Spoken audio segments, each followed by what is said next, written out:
Welcome to Proven and Probable. I'm your host, Maurice Jackson. Joining us today is Michael Rowley, President and CEO of Group 10 Metals, which is known for platinum, palladium, nickel, copper, and cobalt in the prolific Stillwater District of Montana. Mr. Rowley, welcome to the show. Thank you, Maurice. Glad to be back. Glad to have you back, sir.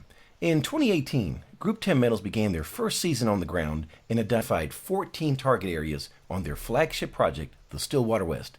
Today, we have the results from 2 of the 14 target areas, which are quite impressive. But before we begin, for someone new to the story, who is Group 10 Metals and what is the thesis you're attempting to prove? Yeah, I'd be glad to. At the very highest level, we're applying geologic models that were developed at the world's biggest and most economic platinum, nickel, and copper mines. These are the mines of the northern Bushveld or Platreef district in South Africa. We're applying those models to the Stillwater complex in Montana, and this has not been done systematically before. The Bushveld and Stillwater complexes are both large igneous complexes. They're both magmatic systems, and there are many known parallels between the two.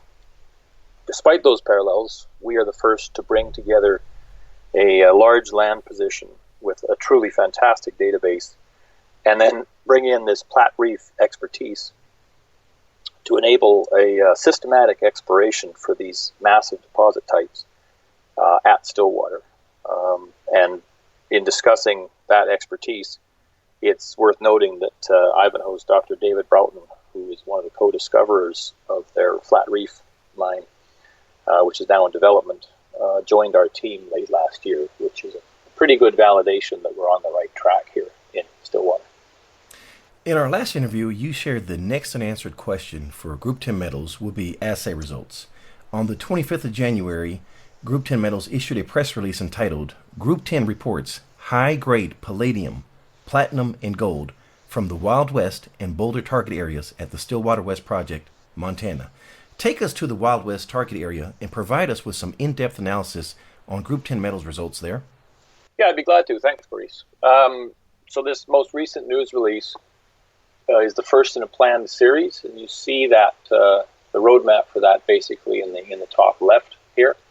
We've divided this 25-kilometer wide property into a series of target areas, and we'll basically be releasing results west to east in the areas that you see. It's the Chrome Mountain and Iron Mountain area that have the most drill results historically. That'll be in the subject of subsequent news releases here. In terms of the current news, it focused on the Boulder and Wild West, which is highlighted there. And the Wild West target area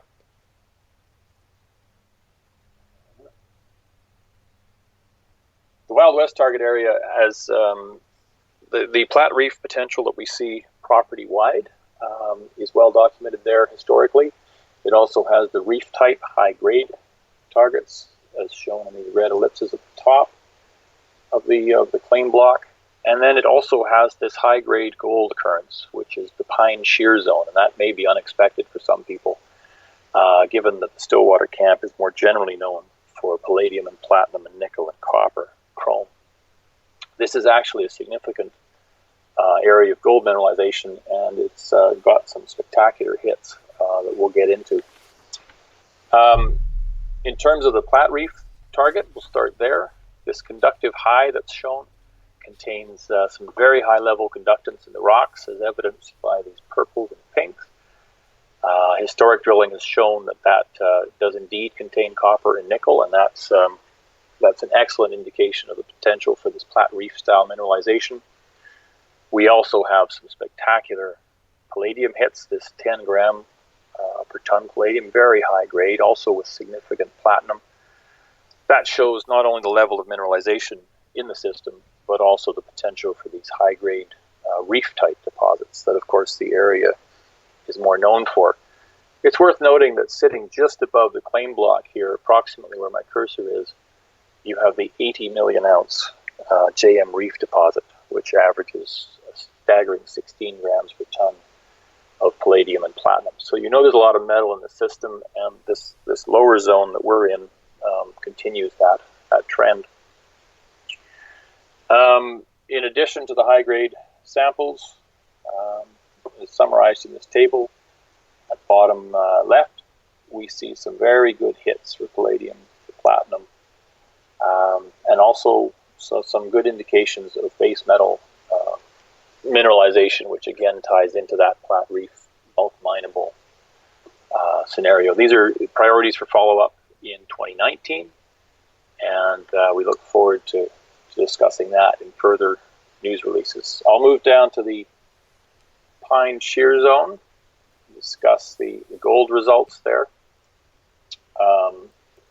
These 2004 hits were actually drilled by our current qualified person, are not considered historic, and they confirm the presence of significant copper and nickel in that system, although the conductive highs have not been tested. That's one of our key items for follow-up. These PC series of holes from 1983 show the potential of this Pine Shear Zone, which is a later geologic event within the Stillwater layered system. Something has introduced a lot of gold to the system, as shown by these fantastic lengths and mineralization, gold mineralization. We see, for example, reading back up, 11 meters at 12 grams per ton gold, which is a very high-grade hit and good length. Within that, 8 meters at 16 grams per ton. And then the whole PC5, 3 meters at a staggering 23 grams per ton. That's 2/3 of an ounce. That's very high-grade and nice lengths of it. That's definitely something for follow-up in 2019. In addition, we've got crab samples in that area, rock chip samples, and we see not only high-grade gold mineralization as shown in this first sample here, 22 grams per ton gold, but in addition, we see some high-grade palladium, 10 grams per ton palladium, and almost 4 platinum as well. So you're seeing mineralization throughout this area, not only the PGE nickel copper that you might expect from the district, but also high-grade gold, and that's very compelling for follow-up in 2019. You know, Michael, these numbers are quite impressive. But let me ask you this. You're in the most prolific area with the highest grades, concentration grades of platinum and palladium. You strategically have your assets positioned there. So were you really surprised? No, and we'd, of course, seen this data as we got into the project in the early days. It's nice to prove it up in the compilation effort and make it more formal and begin to discuss it publicly. But the Stillwater district is very well mineralized, and you're right, that is very well known.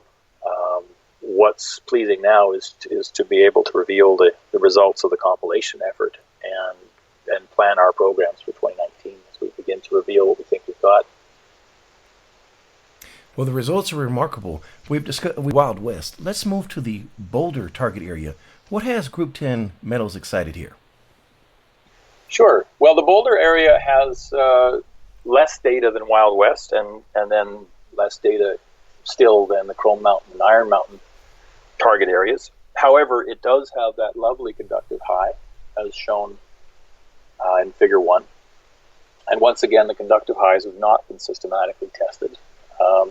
We do have the data from a historic drill hole, that's BR2, shown more or less in the middle of the Boulder target area.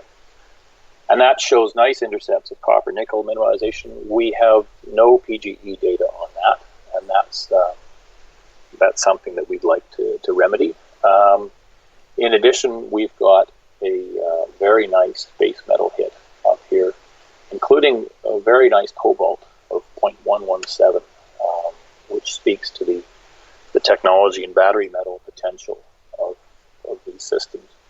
The Bushveld is less known for cobalt, but we're seeing very nice levels of cobalt here in the Stillwater complex, which adds a nice co-product to any potential operation here. So in terms of 2019, Boulder won't be a focus. As we'll discuss later, we're going to have to focus on the more advanced target areas. However, we definitely will be back there and we'll continue to move it along maybe in our 2019 work. Switching gears, we introduced the value proposition of Group 10 metals on the 2nd of November. Since then, the company has successfully conducted a financing and the share price is up 29%. Please provide us with the company's current capital structure. Yeah, I'd be glad to. We have 59 million shares outstanding at present and a market cap of about $12 million. And that follows that raise that you mentioned of 1.2 million back in November, which we did at 15 cents. And in rather challenging market conditions, which speaks to the strength of this project in particular to attract investment, even in a rather challenging market. Sir, what is the next unanswered question for Group 10 metals? When should we expect results, and what determines success? Well, I guess the unanswered question is how is this possible? Is there actually Stillwater in Montana? These districts have a lot of parallels, and Stillwater is well known for these three very high-grade palladium platinum mines. We're looking forward to revealing why we think it's there and how it's been overlooked historically. I mean, this district has not been systematically explored for these target types, and we're the first to bring together the land position with the data, with the team, to do just that. So as we touched on a minute ago, we'll be launching a series of news releases to reveal what the past year of compilation work has shown us and what us, including David Broughton, see in this project and the potential. As we mentioned, we'll move from west to east across the project, and the next news releases will detail the Chrome Mountain and Iron Mountain target areas, which include the most of the historic data, including the 200 drill holes. And of course, we have almost 12,000 meters of that core in our possession and have relogged it now. So there is some very exciting revelations to be revealed in the coming news releases. Mr. Rowley, what do you see as the biggest challenge for Group 10 metals, and how do you plan to mitigate that situation? The biggest challenge facing us may just be the size of the project. It's fantastic in scale. As you've seen from our figures, we may have as many as 8 Platreef deposits across that based on the coincident geophysical anomalies, soil anomalies, and then just the geology and historic drill results. Thankfully, and the way to address that is the quantity of data and the compilation effort that we've done help us focus our exploration efforts. So prioritizing targets is very much the plan, and we've done that, and we look forward to revealing our 2019 plans. We're going to focus basically on the Chrome Mountain and Iron Mountain areas where we have the greatest density of historic drilling and go out from there. And I think it'll be a very exciting year for us as we reveal what we have and build it out with our 2019 exploration programs. We had a terrific reception at the Core Shack here at Roundup just earlier this week. We've definitely attracted the attention of majors, and that's the way forward that we see, that we'll do a couple of rounds here ourselves and improve up what we think we have, and then look to engage bigger partners down the road as that becomes appropriate.